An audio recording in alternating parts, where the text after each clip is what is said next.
بسم اللہ الرحمن الرحیم. السلام علیکم. ویمن کیئر سینٹر اور میں ہوں نسرین خان. ناظرین، ہمارا پروگرام انسان کے نام. آج ہم نے اس پروگرام میں جس شخصیت کو دعوت دے رکھی ہے، انہوں نے انسانیت کی خدمت کے لیے جس شعبے کو چنا وہ مسیحائی ہے، یعنی وہ ڈاکٹر ہیں. گزشتہ 3 دہائیوں سے وہ اس شعبے سے منسلک ہیں اور خدمت خلق کا ایک نیا ریکارڈ ہے جو قائم کیے ہوئے ہیں. ان کی ان خدمات کے اعتراف میں گورنمنٹ آف پاکستان نے انہیں 2019 میں پریزیڈنشل گولڈ میڈل ایوارڈ دیا. ان کی شخصیت یقیناً خدا کی طرف سے ہمارے سب کے لیے ایک بلیسنگ ہے. تو میں ملواتی ہوں آپ کو ڈاکٹر آغا شبیر علی. جی مجھے بہت خوشی ہے کہ آپ ہمارے پروگرام میں تشریف لائے، کیونکہ مجھے لگتا ہے کہ آپ جیسے لوگوں کی وجہ سے ہم اپنے نوجوانوں کو نہ صرف رول ماڈل دے سکتے ہیں بلکہ ایک لائن دے سکتے ہیں جس پہ چل کے وہ آغا شبیر علی بن سکیں. جی تو میں شروع کروں گی آپ سے.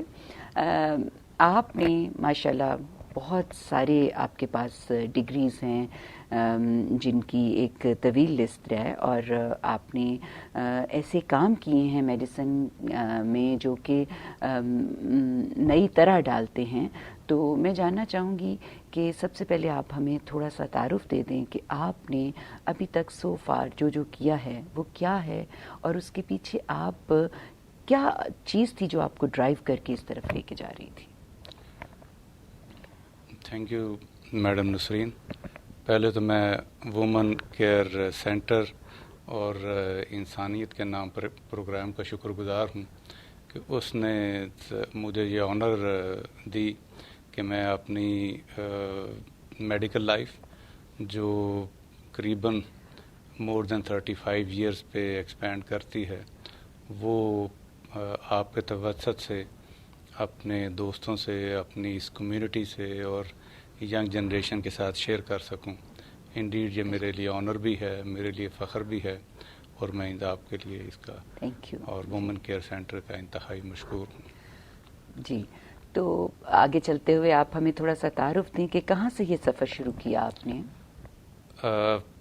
اگر چند لائنوں میں کچھ اپنے بارے بتا دوں تو میرا مقصد سمجھنے میں آپ کو آسانی ہوگی. میں اپنے آپ کو ان خوش قسمت لوگوں میں سمجھتا ہوں جنہوں نے اپنی زندگی کا آغاز بڑی ہمبل بیک گراؤنڈ سے شروع کیا. گویا ہمبل بیک گراؤنڈ سے ہونا ایک خوش قسمتی ہوتی ہے. یہ بہت اچھی بات ہے، ہمارے ناظرین کو اس کی سمجھ آنی چاہیے کہ ہمبل بیک گراؤنڈ سے ہونا ایک خوش قسمتی کی علامت ہے کہ اللہ تعالیٰ آپ کو اوپر لے کے جانا چاہتا ہے، ایلیویٹ کرنا چاہتا ہے. جی ہمبل بیک گراؤنڈ کا مطلب اگر اس کو آسان الفاظ میں کنوے کرنا چاہوں تو یہ کہ 1960 میں اسی شہر، اندرون شہر کے ایک چھوٹے سے گھر میں جو ایک کمرے پہ مشتمل تھا وہاں پیدا ہوا، اور مجھے اس پہ فخر ہے. اور آج اس کمیونٹی کی ایک ایکسیلنٹ ریزیڈینشل سوسائٹی میں رہتا ہوں. تو یہ ایک لمبا سفر تھا. اس بیک گراؤنڈ سے یہاں تک پہنچنے میں جہاں ماں باپ کی دعائیں، میری فیملی کی سپورٹ اور اللہ تعالیٰ کی مہربانی شامل ہے، تو مجھے یہ کہنے میں بڑا فخر ہے کہ یہ سوسائٹی، یہ شہر، یہ ملک جس کی بدولت میں اس ایک کمرے کے گھر سے نکل کر اور ایک آرڈنری اسٹوڈنٹ سے ہوتا ہوا ایک ہیڈ آف ڈپارٹمنٹ اور ایک انسٹیٹیوشن کے ہیڈ کے طور پہ اپنا کیریئر کمپلیٹ کیا، تو یہ اس کمیونٹی کی وجہ سے تھا. ایک گورنمنٹ آف پاکستان کی طرف سے ریکگنیشن جو آپ کو ملی، یہ بھی اس کمیونٹی، اس پاکستان کی دین ہے، اس جگہ کی دین ہے جس میں آپ نے گرو کیا. جی بالکل آپ ٹھیک کہہ رہے، لیکن میرے نزدیک ریکگنیشن کسی میڈل سے یا فائنینشیل گین سے نہیں ناپی جاتی. بہت صحیح بات ہے. آپ کی گین اس وقت جب آپ کا مریض، آپ کے اس فیملی جس کے لیے آپ نے ہیلپ کی، اس کے چہرے کی مسکراہٹ آپ کی ساری گین. سو اس کمیونٹی نے جس نے مجھے یہاں تک پہنچنے میں ہیلپ کی، تو ہر وقت میرے دل میں ایک قرض تھا کہ میں کسی طرح اس کمیونٹی کو، اس ایلنگ کمیونٹی کو، اس کا پریشان کمیونٹی کو کسی طرح ہیلپ کر سکوں. سو یہ ایک مقصد تھا جو ہر وقت بیک آف دی مائنڈ میں مجھے پنچ کرتا رہتا تھا، اور اللہ کا شکر ہے کہ اس نے ایسی اپرچونٹیز دی کہ میں کسی نہ کسی حد تک اس سوسائٹی کو ہیلپ کر سکا. بالکل، مجھے یہی لگتا ہے کہ پہلا خیال تو آپ کے دماغ میں آتا ہے نا، تو پھر اللہ رستے بناتا ہے. یعنی آپ نے یہ سوچا کہ مجھے پے بیک کرنا ہے سوسائٹی کو، وہ سوسائٹی نے جس نے مجھے ایک ہمبل بیک گراؤنڈ سے اٹھا کے ایک ایلیویٹڈ، یعنی ایک ریکگنیشن کے ساتھ آپ کی ایک رسپیکٹ ہے نا سوسائٹی میں، یہ بھی تو ایک بہت بڑا ایسٹ ہے جو آپ نے کمایا ہے. تو یہاں پر آنا یہ اصل آپ کی اچیومنٹ ہے، اور میں سمجھتی ہوں کہ یہ ہے جس کو میں چاہتی ہوں کہ ہماری ینگ جنریشن اور ہمارے لوگ دیکھیں اور اس کو اپنائیں. تو آپ آگے چلیں تو مجھے یہ بتائیں کہ میڈیکل میں ایڈمیشن لیا تو ذہن میں کیا تھا جب آپ میڈیسن آپ نے جوائن کی؟ اگر حقیقت پوچھیں تو 1976 میں علامہ اقبال میڈیکل کالج میں ایڈمیشن ہوا. کالج کی لائف بڑی ماڈریٹ لائف تھی، بڑی انجوائبل لائف تھی، لیکن حقیقت یہ ہے کہ ہم سائیکل پہ کالج آیا کرتے تھے، سائیکل پہ کالج آیا کرتے تھے. جیب میں شاید ہی کو دن ہو جب 1 روپے سے زیادہ جیب میں ہوا کرتا تھا. یہ کوئی لیسٹ سے پورے 5 سال کبھی ہائی اچیور نہیں رہے، لیکن ایک سکسیسفل اسٹوڈنٹ ضرور تھے کہ ہر امتحان جو تھا وہ اچھے نمبروں سے پاس کر لیا، لیکن کبھی بھی آؤٹ اسٹینڈنگ یا ہائی اچیور اسٹوڈنٹ والی کیٹیگری میں شامل نہیں رہے.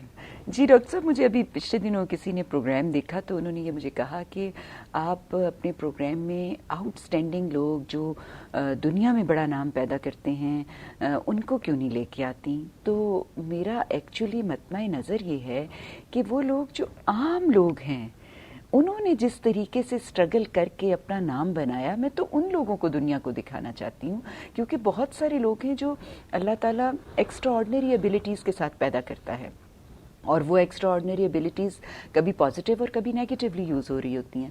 لیکن جو ایک عام آدمی جب وہ ایوریج طریقے سے اپنا سکور کرتے ہوئے کہیں پہنچتا ہے تو وہ کیا طریقہ کار ہوتا ہے جس سے وہ اس لیول پہ پہنچ جاتا ہے. کیونکہ ہم عام آدمی ہیں، ہم سب عام لوگ، زیادہ تو ہم عام ہیں نا. تو میں ان کے حوالے سے دیکھتی ہوں کہ آپ رول ماڈل ہیں، آپ نے اچیو بھی کیا اور بہت سلو اینڈ اسٹیڈی چلتے ہوئے ایک جگہ پہ پہنچے. یہ سفر ہے جو میں چاہتی ہوں کہ لوگوں تک پہنچے. ایکچولی ہر ایک کا ایک اپنا سوچنے کا انداز ہے. میری سوچ یہ کہتی ہے کہ ہم اللہ تعالیٰ کا شکر ادا کریں اس وجہ سے کہ یہ اس کی دنیا ہے، یہ اس کا نظام ہے. اور اگر آپ ریٹروسپیکٹ میں دیکھیں تو یہ سوسائٹی نے، اس کمیونٹی نے پروگرس کرتے کرتے آگے چلتا جانا ہے. اس نے اس نظام کو آگے سے آگے لے کے چلتا جانا ہے. اس کی مہربانی ہے کہ وہ آغا شبیر کو سلیکٹ کر لے، اس کی مہربانی ہے کہ نسرین خان کو سلیکٹ کر لے اپنے اس کام کو کروانے کے لیے. سو اس کی مہربانی ہے کہ اس کی نظر آغا شبیر پہ پڑ جائے تو اس نے اس سے وہ کام لے لینا ہے. یہ اس کا نظام، اس نے بہتری سے بہتری کی طرف چلتے جانا. لیکن ڈاکٹر صاحب اس میں آپ ایک بات بتائیں کہ اللہ کی نظر کرم کیسے پڑتی ہے انسان پہ؟ یہ بڑی آپ نے خوبصورت بات کہی. یہ جو میں نے پہلی سوچ کہی اس کے پیچھے ایک اور سوچ ہے، ایک پرنسپل ہے. اور میرا پرنسپل یہ ہے کہ نیچر، اللہ تعالیٰ کو آپ کو زندگی میں کچھ ٹائم کے لیے، کچھ پیریڈ کے لیے، جس کو آپ پروبیشن پیریڈ کہہ سکتے ہو، وہ آپ کو آبزرویشن میں رکھتا ہے. قدرت آپ کو آبزرویشن میں رکھتی. کسی کے لیے یہ پروبیشن پیریڈ چند ماہ کا ہو سکتا ہے، کسی کے لیے کئی سالوں کا ہو سکتا ہے.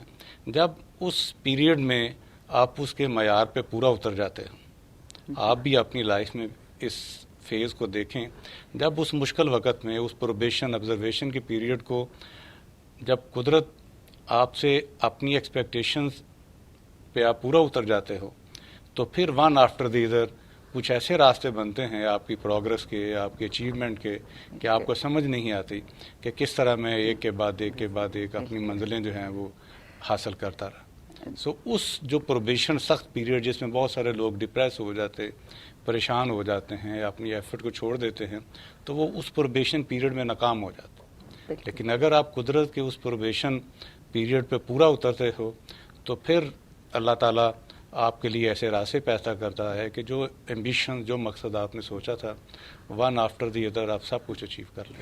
بالکل ٹھیک بات ہے، بالکل ایسے ہی ہے جیسے میں نے پہلے بھی ایک پروگرام میں مجھے لگا تھا کہ اللہ تعالیٰ ایک بہت بڑا ڈائریکٹر ہے، اس نے رولز دیے ہوئے ہیں سب کو نا، تو جو اپنا رول بہترین طریقے سے پرفارم کرتا ہے وہ اس کو ایلیویٹ کر دیتا ہے۔ یعنی اگر ایک خاکروب کا رول کسی کو دیا ہوا ہے اور وہ بہترین طریقے سے اپنا کام کر رہا ہے تو وہ اس کو بھی وہاں سے ایلیویٹ کر دیتا ہے، لیکن جو اس نے رول دیا اس میں پہلے بیسٹ پرفارم کر کے دکھانا ہے۔ بالکل آپ نے اسی طرح کہا کہ پروبیشن پیریڈ جس میں مشکلیں آئیں گی، سختیاں آئیں گی، پریشانیاں آئیں گی، ان میں سے اللہ کو مانتے ہوئے اس کے اس پیریڈ میں جو پریشانیاں ہیں ان کو ایکسیپٹنس دیتے ہوئے گزرنا ہے، اور پھر اللہ تعالیٰ آپ کو بہترین جگہ پہ لے آتا ہے۔ جی بالکل یہی بات تھی جو میں آپ کنوے کرنا چاہ رہا ہوں۔ بالکل بالکل۔ تو ڈاکٹر صاحب آپ نے چائلڈ ہیلتھ کیئر جو ہے اس کو آپٹ کیا، بڑا مشکل ہے، بچوں کی تکلیفیں دیکھنا بڑی ہی ایک مشکل بات ہے۔ بیماری کو تو ویسے ہی دیکھنا مشکل ہے، لیکن بچوں کی بیماریوں کو دیکھنا، اور میں نے یہ بھی دیکھا کہ آپ کے اندر خدا نے خاص طرح کا ایک پیشنس دیا ہوا ہے کہ مریض کو دیکھتے ہوئے آپ بالکل غصے، تیزی کسی طرح سے بھی نہیں لگتا کہ آپ کو اگلے کسی پیشنٹ کا انتظار ہے، لگتا ہے کہ اب آپ صرف اسی کے لیے ہیں۔ تو یہ کیا ہے، یہ کیسے آپ نے اس شعبے کو سلیکٹ کیا اور اتنا پیشنس آپ کے اندر کہاں سے آیا؟ وہ پیڈیاٹرک میڈیسن یا چائلڈ اسپیشلسٹ یا بچوں کی میڈیسن کا جو پریکٹس ہے، اس میں وہ باہر دیکھنے سے ایک چیز مشکل ضرور لگتی۔ ایک دفعہ جب آپ اس کی فیز میں داخل ہو جاؤ، اس کی ٹریننگ میں داخل ہو جاؤ، تو اس میں خوبصورتی یہ ہے کہ پھر اس کے بعد آپ کا کہیں دل نہیں لگتا۔ اس کی وجہ یہ ہے کہ جب آپ اس میں شامل ہوتے ہو تو پھر آپ کی ایک سوچ ڈیولپ ہوتی ہے۔ مثلا میرے جب اس فیز سے، اس ٹریننگ فیز سے جب میں گزرتا گیا تو میں نے دیکھا کہ آپ کوئی بھی میڈیسن کی فیلڈ کو آپ کو محنت تو کرنی پڑتی، لیکن یہ ایک ایسی فیلڈ ہے کہ اس میں جب آپ اپنی محنت، اپنی سوچ، اپنی وزڈم انویسٹ کرتے ہو تو اس کا ریوارڈ بہت لمبا ہے۔ سپوز آپ ایک ماہ کے بچے پہ 1 ویک ایفرٹ کرتے ہو اس کے ڈائگنوسس میں، اس کی مینجمنٹ میں، اور وہ ایک اپنی مشکل علنے سے بہتر ہو جاتا ہے، تو اس 1 ماہ کے بچے میں یا 1 سال کے بعد، اس کے بعد ایک لمبی لائف ہے، آپ کو 60 سال 70 سال جتنی بھی اس کی زندگی ہے وہ آپ کی ایفرٹ پے کرتی۔ اس کے ایکولنٹ اگر آپ ایک 60 سال کے بزرگ پہ اپنی ایفرٹ کرتے ہو تو ساری ایفرٹ کے بعد جو رزلٹ آئے گا وہ زندگی کے چند سال ہوں گے، وہ 2 سال ہو سکتے ہیں، وہ 5 سال ہو سکتے ہیں، ایٹ دی موسٹ 10 سال ہو سکتے ہیں۔ لیکن بچوں کی جو پریکٹس ہے، جو میڈیسن ہے، اس پہ آپ کی ایفرٹ جو ہے وہ ایک بڑی لائف لانگ ریزلٹس آتے ہیں۔ بالکل، یہ اینگل میں نے نہیں سوچا تھا، آپ نے بہت اچھے طریقے سے اسے بیان کر دیا۔ بعض جیسے کسی خاتون کے ہاتھ میں ٹیسٹ ہوتا ہے، اسی طرح بعض ڈاکٹرز ہوتے ہیں جن کے ہاتھ میں شفا ہوتی ہے، تو آپ کوئی گر بتائیں گے کہ کیا ہوتا ہے کہ کسی ڈاکٹر کے ہاتھ میں شفا آ جاتی ہے؟ خواتین کا تو گر یہ ہے نا کہ وہی مسالے شتالے ڈالے لیکن اپنے طریقے سے آگے پیچھے کر کے ان کو ڈال دیا تو اس میں ٹیسٹ بن گیا، تو ڈاکٹر کیسے؟ آپ کے ماشاءاللہ ہاتھ میں شفا ہے، تو کبھی سوچا ہے آپ نے کہ اس کی کیا وجہ ہوتی ہے کہ وہی ڈاکٹر، وہی دوائیاں، وہی ٹائم، اسی طرح سب کچھ ہو رہا ہے لیکن کوئی ڈاکٹر ہے جس کے پاس شفا ہے؟ کیا ہے یہ بات؟ اس میں آپ کی نیت، آپ کی انٹینشن اور approach to your profession and medicine important. جب آپ کی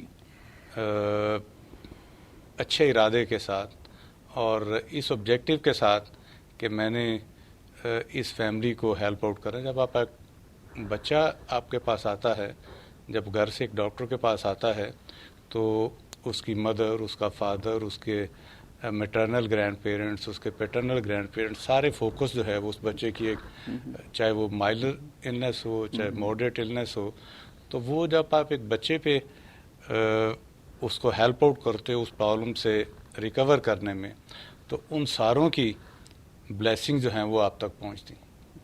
سو اگر آپ کی انٹرسٹ جو ہے اس فیملی کی سیٹسفیکشن اور اس فیملی سے بہت ساری gains in the form of thanks ہے, تو اللہ تعالیٰ خود اس کے لیے آسانی کر دے. اور اگر ہماری انٹرسٹ جو ہے وہ بہت مٹیریلسٹک ہو اور فوکس جو ہے وہ فائنینشیل گین کی طرف ہو, تو میرا خیال ہے کہ وہ جو قدرت, جو خدا کی طرف سے آپ کی کام میں برکت ہے یا سپورٹ ہے, وہ شاید اس طرح نہیں رہتی جو پہلی والی انٹینشنز کے ساتھ ہمیں ملتی. بالکل ٹھیک بات ہے. یہ میں چاہتی ہوں کہ تمام ڈاکٹرز تک یہ بات جانی چاہیے کہ شفا جو ہے وہ اس کے لیے اپنی انٹینشنز کو بہتر کرنا بہت ضروری ہے.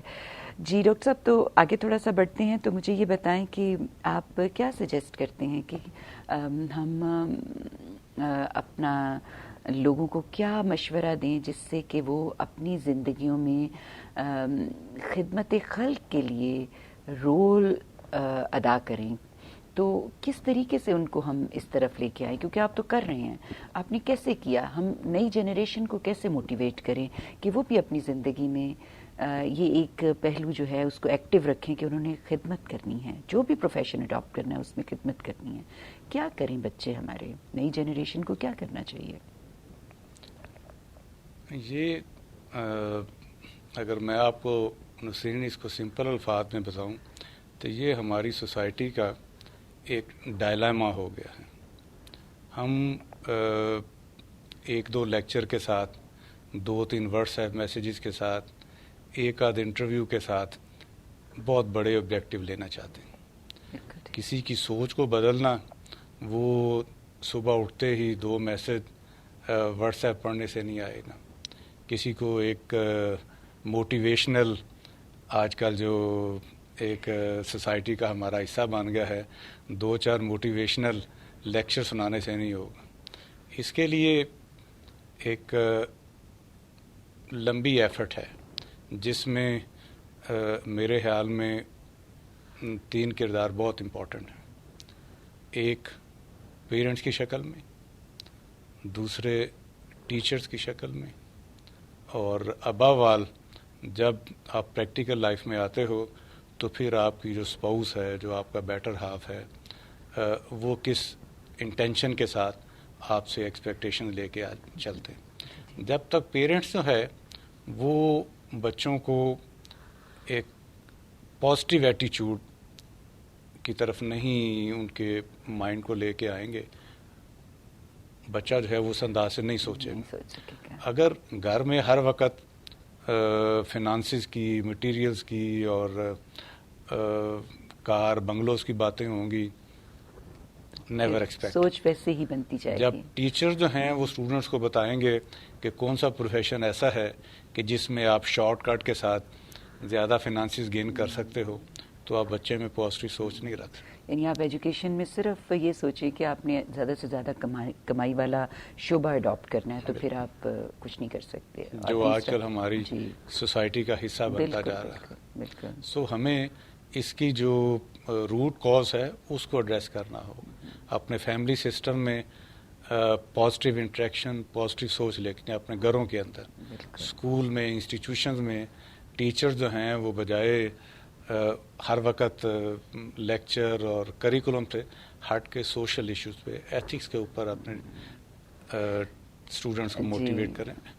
پھر ان کی سوچ جو ہے وہ پازیٹیو ڈیولپ. یعنی ہماری جو ایجوکیشنل سسٹم ہے اس میں لیکچر اورینٹیڈ چیزیں نہیں ہونی چاہیے، بلکہ انٹریکٹیو جو ہے وہ سلسلہ ہونا چاہیے، اور فیملی میں بھی ماں باپ کی طرف سے میکسیمم توجہ ہونی چاہیے. اور تیسرا آپ نے کہا تھا کہ میاں بیوی کے آپس میں جو ریلیشن ہے اگر وہ ٹھیک ہوں گے تو اس کا امپیکٹ جو ہے وہ بچے کے اوپر آئے گا. تو یہ ایک کمپریہنسو قسم کی ایک چیز ہے جس کو ہم ٹھیک کریں گے تو ہماری سوسائٹی میں تبدیلی آ سکتی ہے. آپ کیا پیغام دیں گے ہمارے نئی جنریشن کو بہتری کے لیے، اور اسپیشلی اگر ہمارے بچوں میں سے بچے آغا شبیر علی بننا چاہتے ہیں تو ان کو کیا کرنا چاہیے؟ سب تو پہلے تو میری میسج یہ ہے کہ آپ جو بھی ہو آپ کو اللہ تعالیٰ نے کچھ کوالٹیز دی ہیں، اس پہ آپ کو پرائڈ ہونا چاہیے. You should be proud of your qualities. جو بھی اللہ نے جس نے آگے سکسیس لینی ہے، جب تک اس کو اپنی کوالٹیز پہ پرائڈ نہیں ہوگا وہ آگے پرفارم نہیں کر سکے. بالکل ٹھیک. اپنی اسٹرینتھ کو آئیڈینٹیفائی کریں. بالکل. اور اس اسٹرینتھ کو آپ آگے لے کے چلیں.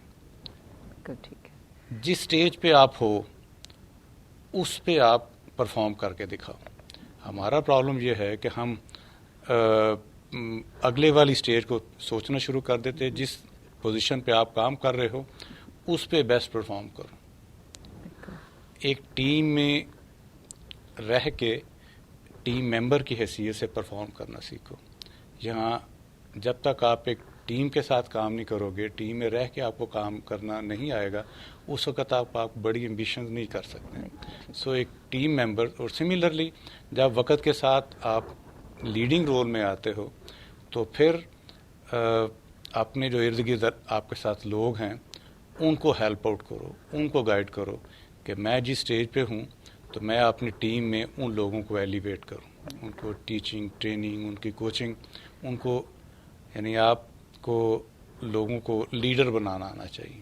اور جب وہ اس پوزیشن میں آ جائیں پھر ان کو فری ہینڈ دو، ان کو پرفارم کرنا سکھاؤ، ان کو اپرچونٹیز دو کہ وہ جس کو آپ نے ٹرین کیا اس خاص اسٹیج تک لے کے آئے، اب ان کو کر کے دکھانے کا بھی موقع دو. وہ آپ کے شاگرد ہو سکتے، وہ آپ کے بچے ہو سکتے. جب وہ پرفارم کریں تو پھر میرے خیال میں آپ نے اپنی زندگی کی اچیومنٹس لے لی کہ now you are leading the leaders. So یہ اینڈ آف یور کریئر کہ جب آپ کو لیڈرز کو لیڈ کرنا آ جائے تو میں سمجھتا ہوں کہ آپ نے اپنی زندگی کی سکسیس جو ہے وہ اچیو کر لی. بہت ٹھیک یہ بات میرا کی میسج آپ نے. ہے. بہت ہی خوبصورت بات ہے، اور مجھے لگتا ہے کہ اگر اس بات کو پراپرلی سمجھ کے ہماری یوتھ اپنے اوپر ایکسرسائز کرے تو بہت بینیفٹ ہے. آپ کا بہت شکریہ ڈاکٹر صاحب، آپ تشریف لائے. ہمارے ہماری جو آڈینس ہے انہوں نے یقیناً آپ کی باتوں سے بہت کچھ سیکھا ہوگا. ہمارا ٹارگٹ ہے کہ جو خدمت کر رہا ہے اس کی خدمت کو نہ صرف ہم ریکگنیشن دیں بلکہ جو اس کو فالو کرنا چاہتا ہے اس کے لیے رستہ بھی بنائیں. تو ناظرین، آپ نے دیکھا کہ ڈاکٹر صاحب نے ہمیں جو مشورے دیے اس میں سب سے امپورٹنٹ بات یہ ہے کہ اپنی ذات کی اصل میں جو اللہ نے آپ کے اندر رکھا ہے گر، اس کو پہچانیں، سمجھیں، اور اس کے ساتھ ساتھ آپ جو آپ نے اچیو کیا ہے اس کو اگلی جنریشن میں منتقل کریں، لیڈرز کو لیڈ کریں. اور جب آپ یہ کر لیں گے تو پھر آپ اگلی جنریشن کو بھی بہتر جگہ پہ کھڑے ہو کے سیٹسفائیڈ ہو کے اپنی ریٹائرمنٹ جو ہے اس کو ایکسیپٹ کریں گے. تو آپ بھی اور آپ کی نئی جنریشن بھی اس سے مستفید ہوگی. بہت اچھا پیغام. اس پیغام کے ساتھ میں اجازت چاہوں گی. انشاءاللہ اگلے پروگرام میں نئے مہمان کے ساتھ آپ کی خدمت میں حاضر ہوں گے. تب تک کے لیے اللہ نگہبان.